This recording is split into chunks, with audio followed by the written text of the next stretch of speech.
Assalamualaikum warahmatullahi wabarakatuh. Kami dari kelompok 1 akan presentasikan tugas kami tentang akses kontrol list dengan mata kuliah sistem operasi. Sebelum itu kami akan memperkenalkan diri.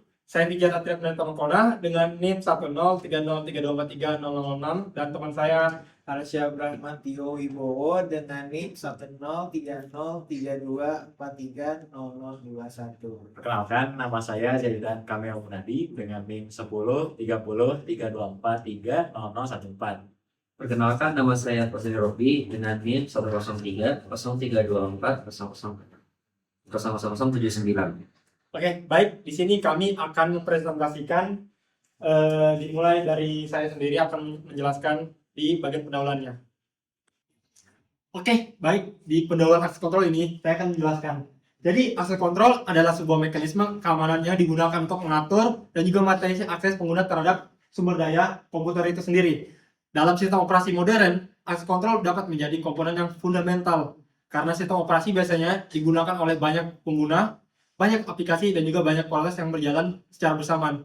Nah, tanpa akses kontrol ini, siapapun bisa membaca dan juga mengubah atau menghapus data-data yang cukup penting atau sangat penting.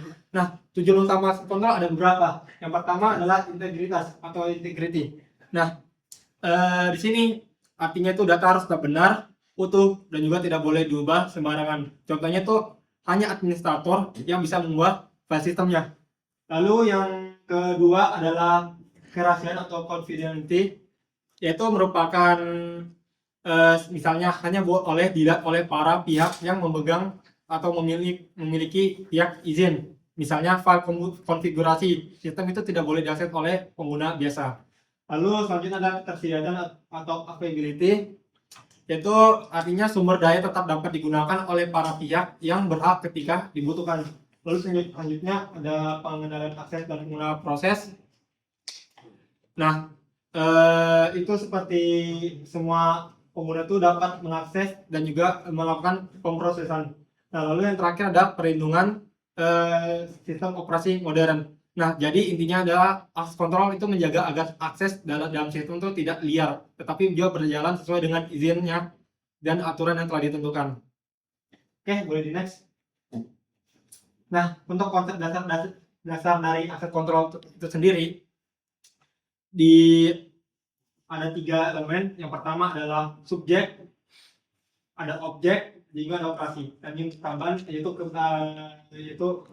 menarik kebijakan, itu tambahan operasinya yaitu read, write, dan juga execute. Nah, baik, itu yang untuk yang pertama yaitu subjek, yaitu merupakan entitas aktif. Itu seperti para pengguna atau proses yang sedang meminta akses. Lalu yang kedua adalah objek, yaitu sumber daya pasif seperti file, perangkat keras, ataupun data yang sedang diakses. Lalu yang ketiga adalah operasi, yaitu sebuah tindakan yang dapat dilakukan subjek terhadap objek. Misalnya, kita membaca, menulis, dan juga mengeksekusi sebuah proses. Nah, dalam implementasinya, kebijakan akses ini dapat diterapkan menggunakan mekanisme seperti akses control list atau ACL. Jadi, kalau diringkas, akses kontrol itu bekerja dengan pertanyaan dasar. Siapa itu yang mengakses, dan juga apa yang akan diakses, dan juga tindakan apa yang dilakukan, dan apakah tindakan itu diizinkan atau tidak. Ini ada file sistem akses kontrol. Nah, pada slide ini akan dijelaskan bagaimana akses kontrol bekerja dalam sistem file. Alurnya itu dia dimulai dari autentikasi pengguna. Autentikasi adalah proses verifikasi identitas. Misalnya saat pengguna login menggunakan username dan password. Sistem harus memastikan dulu bahwa pengguna tersebut benar-benar sesuai dengan identitas yang diklaim. Setelah berhasil login, sistem akan masuk ke tahap proses akses kontrol. Yang dimana pada tahap ini, sistem mengacak apakah pengguna tersebut memiliki izin untuk mengakses sumber daya tertentu. Misalnya, apakah user boleh membuka file, mengedit folder, atau menjalankan program. Tahap berikutnya itu adalah audit dan logging. Artinya, sistem mencatat aktivitas akses yang dilakukan pengguna. Catatan ini penting untuk keamanan, karena jika terjadi pelanggaran atau serangan, administrator bisa melihat jejak aktivitasnya. Contohnya, pengguna biasa mungkin hanya boleh membaca file tertentu, sedangkan administrator memiliki izin lebih luas pada sistem database. DBMS juga bisa mengontrol akses sampai ke report atau bagian tertentu dari data. Jadi intinya adalah bahwa akses kontrol ini tidak berdiri sendiri, ia bekerja bersama login, profil pengguna, kebijakan akses, dan sistem audit. Next. Selanjutnya ada model akses matrix. Nah, model akses matrix ini dia memiliki 3 sumber daya. Yang pertama subjek, objek, dan hak akses yang sudah disebutkan sebelumnya. Nah, ini adalah contoh implementasi dari file permission atau hak akses privilege untuk sebagian orang. Nah, yang pertama itu adalah file pertama, user A ini sebagai owner yang bisa membaca dan mengedit file ini. Nah, user B dan user C hanya bisa membaca file pertama. Nah, file kedua dipegang oleh user B.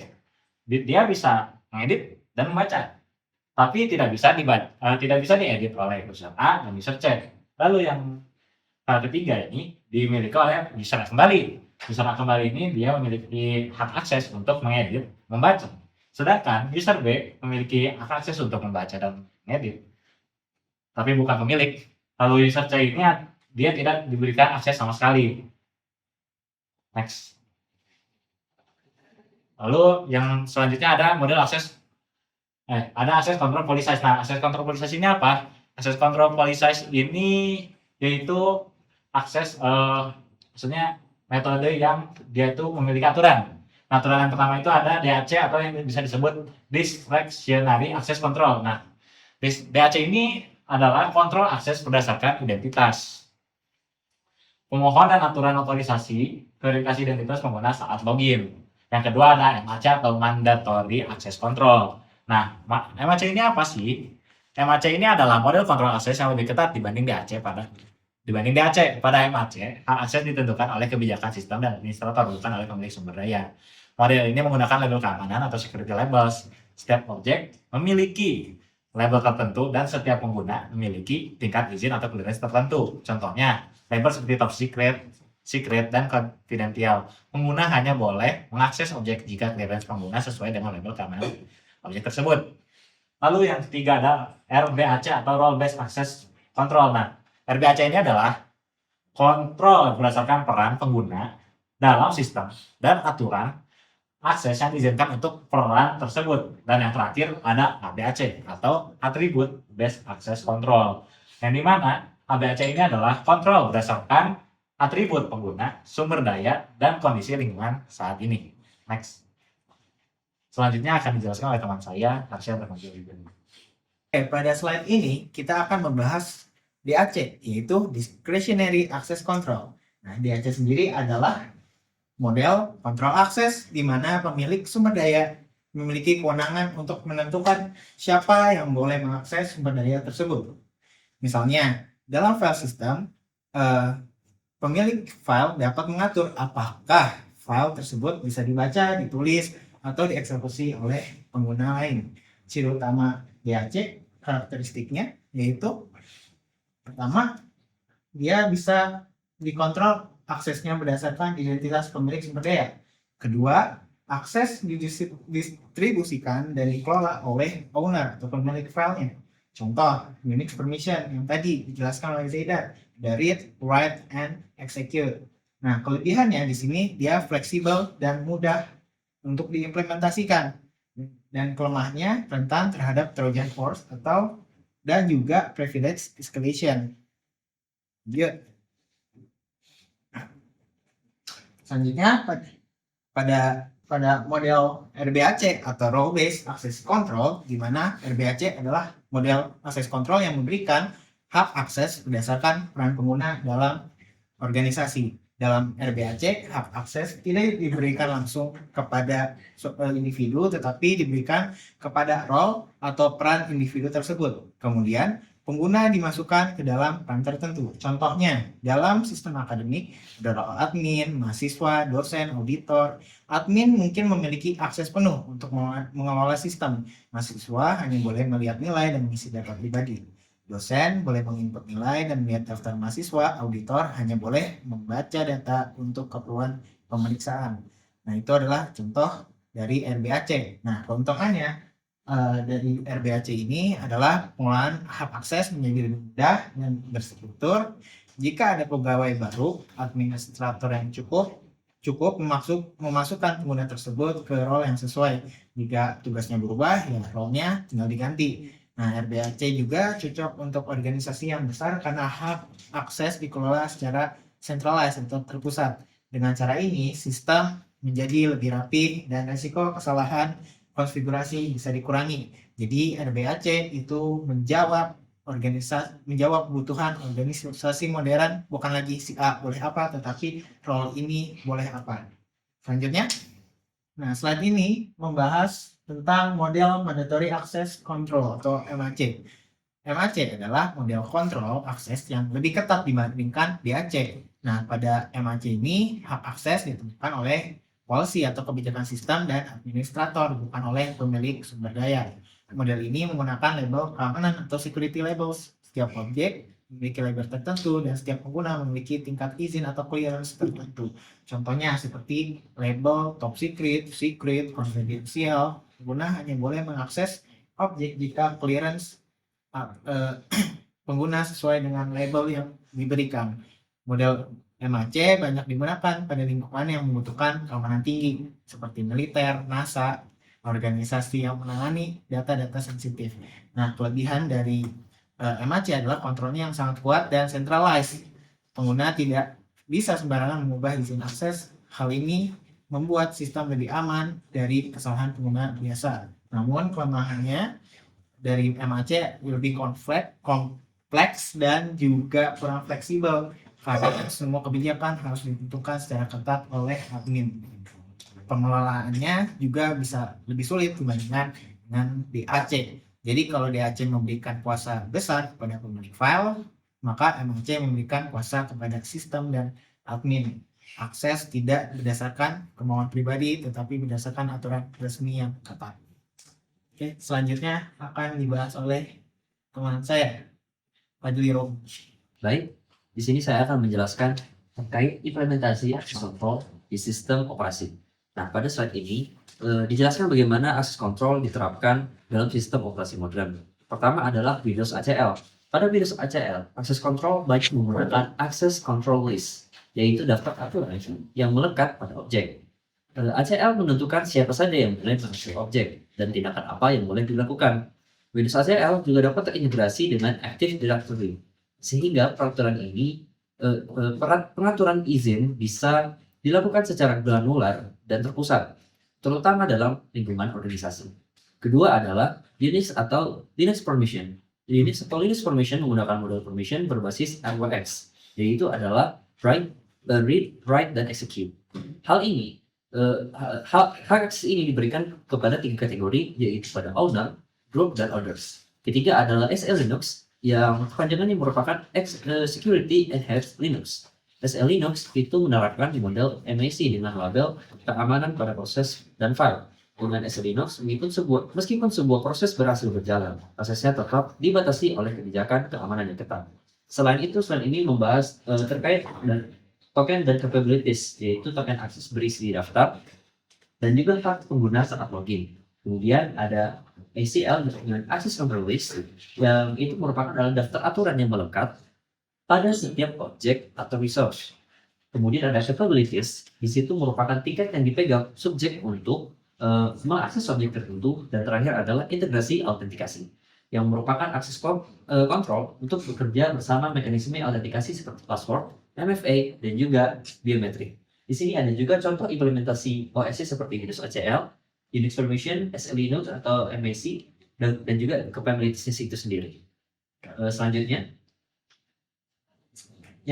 kemudian ini adalah tantangan dan isu keamanan dari access control. Tantangan dan keamanan dalam access control itu adalah kesalahan konfigurasi dan kelemahan kebijakan. Ini adalah tantangan pertama. Dan merupakan salah satu penyebab umum celah keamanan. Misalnya, file yang seharusnya hanya bisa dibaca oleh admin, ternyata bisa pula diakses oleh pengguna lain, atau bahkan semua pengguna. Tantangan kedua adalah privilege escalation. Privilege escalation adalah kondisi ketika pengguna atau penyerang mendapatkan hak akses lebih tinggi dan seharusnya, contohnya itu user biasa berhasil mendapatkan akses administrator, dan itu seharusnya tidak terjadi. Tantangan ketiga adalah manajemen hak akses dinamis dan audit. Dalam sistem besar, pengguna terus bertambah sehingga atau berpindah role dan atau keluar dari organisasi, Sehingga hak akses harus terus diperbarui agar tetap sesuai. Karena itu audit menjadi hal yang penting. Dan terakhir adalah kompleksitas multi-level security. Kompleksitas multi-level security itu dalam sistem dengan banyak tingkat klasifikasi data, pengelolaan data itu jadi semakin sulit.